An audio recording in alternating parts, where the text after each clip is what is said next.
মোহর ধার্য করলে সেটা দিতে হবে বাধ্য। আল্লাহ বলেছেন ওয়াতুন নিসা সাদুকাতিহিন্না নিহলা, তোমরা তোমাদের স্ত্রীদের মোহর পরিশোধ করে দাও। তো আপনারা যেটা শুনতে পাইলেন এখন পর্যন্ত স্ক্রিনের মধ্যে, এটা কিন্তু আমরা প্রত্যেকেই জানি। মোহর বিবাহ করতে গেলে কিন্তু আমাদের প্রত্যেক সমাজের মধ্যে একটা বিষয় নিয়ে ঝগড়া লেগেই থাকে। যেমন মোহর বেশি করা নিয়ে আপনার ডিমান্ড হয়তো 20,000, 50,000 অথবা 1 লাখ করলো, মোহর 5 লাখ বা 10 লাখ বা 50 লাখ এরকম করলো। এখন দেখুন, আপনি যদি মোহর স্ত্রীকে না দেন তাহলে আপনার কি হবে, আর আপনি যদি স্ত্রীকে মোহর না দিতে পারেন তার করণীয় কী। তো সব বিষয় নিয়ে আজকের ভিডিওতে আলোচনা চলতেছে। চলুন পুরো ভিডিওটি আমরা দেখে নিই এবং ভিডিওর মধ্যে যা কিছু বলা হবে আপনারা মনোযোগ সহকারে শুনবেন। তো চলুন আমরা জেনে নেই বিষয়টি কি বলে হুজুর। এটা তাদের প্রাপ্য অধিকার, এটা দিয়ে দিতে হবে, এটা ক্লিয়ার। তবে সে দেওয়াটা আপনি নগদও দিতে পারেন, পরেও দিতে পারেন।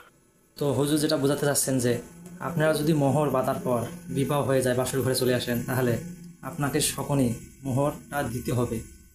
আমরা এটা কিন্তু বুঝি যে মোহরটা দিয়ে তার কাছে দিতে হবে, কিন্তু তা না। আপনি সেদিনও দিতে পারেন অথবা পরবর্তীতেও দিতে পারেন। এই বিষয়টা নিয়ে এই হুজুরটা কথা বলতেছে। তো চলুন পুরো বিষয়টা আমরা জেনে নিই এই ভিডিওর মধ্যে। মোহর দেওয়া ছাড়া স্ত্রীকে স্পর্শ করা হারাম, এ কথা ভুল। প্রশ্নে যিনি লিখেছেন এটা সঠিক কোনো কথা না। তবে মেয়েরা একটা মাসালা জানে না। যদি মেয়েরা মাসালা জানতো, বাসর ঘরে ঝুলাই ফেলতো আপনাদেরকে। মাসালাটা হলো, যদি কোনো মেয়ে দাবি করে যে মোহর যা ধার্য হয়েছে, আপনি আমার স্বামী, সবই ঠিক আছে, আগে মোহর ফেলেন, তারপরে সামনে আগান। তাহলে বিষয়টা বুঝে যান। এখানে যে কথাটা বললো, যদি স্ত্রী আপনার বাসর ঘরে আপনাকে মোহর ছাড়া তার গায়ে হাত দিতে বারণ করে, আপনি কিন্তু তার গায়ে হাত দিতে পারবেন না। যতক্ষণ অবধি না আপনি মোহরটা তাকে দিচ্ছেন, ততক্ষণ অবধি স্ত্রীর সাথে থাকতে পারবেন না আপনি। এটা কিন্তু হারাম হয়ে যাবে। তো চলুন আরও কথাগুলো আমরা শুনে দেখি কি বলে। এটা যদি কোনো মেয়ে বলতে চায়, ইসলাম তাকে সম্পূর্ণ সেই অধিকার দিয়েছে। শুনেন, নবী করিম সাল্লাল্লাহু আলাইহি সাল্লামের মেয়ে, ভালো করে শুনে রাখেন, নবী করিম সাল্লাল্লাহু আলাইহি সাল্লামের কন্যা ফাতেমা রাদিয়াল্লাহু তাআলা আনহা, তার বিয়ে হয়েছে কার সাথে? আল্লাহু আকবার। আলী রাদিয়াল্লাহু তাআলার মতো ইসলামের খলিফার সাথে তার বিয়ে। ফাতেমা রাদিয়াল্লাহু তাআলা আনহা তার বাবা নবী করিম সাল্লাল্লাহু আলাইহি সাল্লামকে বলেছেন, বিয়ে হয়েছে আব্বা, ঠিকই আছে, বাট আমার দাবি হলো মোহর যেটা ধার্য হয়েছে সেটা যেন আমাকে আগে পরিশোধ করে দেওয়া হয়। আজ আমাদের সমাজে মেয়েদের সে অধিকার দেই আমরা? এই সমাজের সবচেয়ে বেশি অবিচার আমরা পুরুষরা মেয়েদের প্রতি করে থাকি।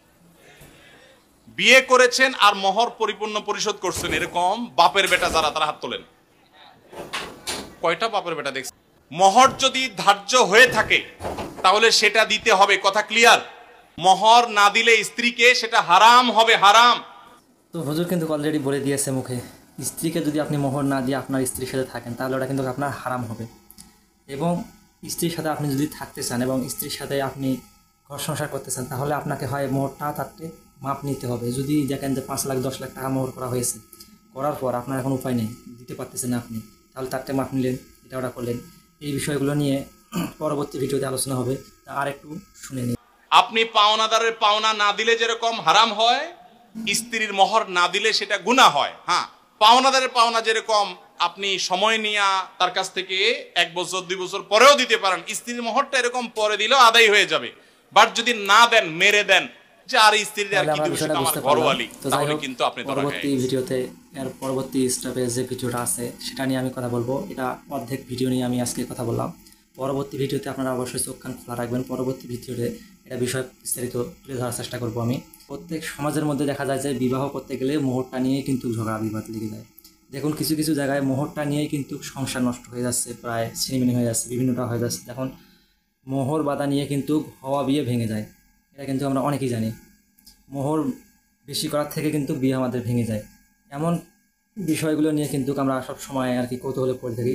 তো আজকের ভিডিওটা হচ্ছে 1 পার্ট। দ্বিতীয় পার্টে আমরা এ নিয়ে বিস্তারিত আলোচনা করব। মোহর না দিয়ে যদি স্ত্রীর সাথে থাকেন তাহলে কি আপনার হালাল হবে কিনা হারাম হবে, পুরো বিষয়টি নেক্সট ভিডিওতে আমরা জানাবো এবং তুলে ধরবো। আপনারা পরবর্তী ভিডিওতে চোখ কান খোলা রাখবেন। পরবর্তী ভিডিওতে আপনাদের সাথে দেখা হচ্ছে।